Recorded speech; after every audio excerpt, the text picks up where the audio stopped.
Mimi naenda zangu Kombo. Kombo, mimi naenda zangu kufa. Kwa heri. Huyu dishi limeyumba huyu. Huyu dishi limeyumba huyu. We Kitundu. Kitundu, Tukutane kuzimu. Tangazo.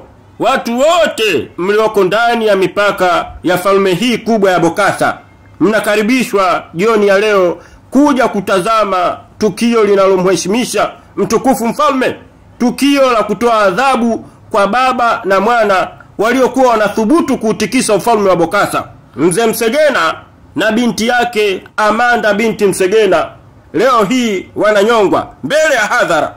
Wote mnakaribishwa. Yaani mimi leo furaha yangu ni kuona we babu unanyongwa wewe. Yaani nataka unyongwe mbele ya macho yangu nione, nishuhudie unavoteseka, kwa sababu haiwezekani.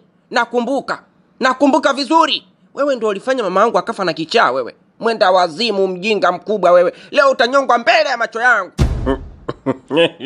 Bibie, bakiza akiba ya maneno.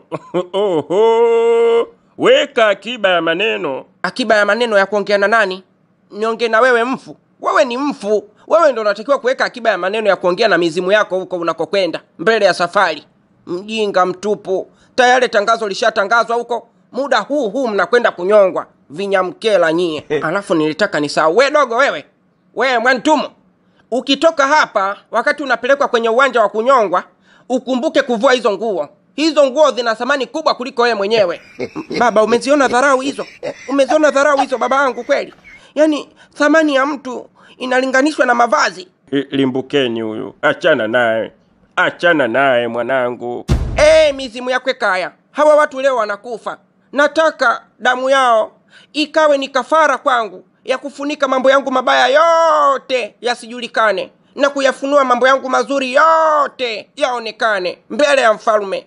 Kwa herini. Mbona hakuna watu? Wamekwenda wapi tena mara hii? Mama we. Toba Maurana. Hamna watu humo. Mfalme!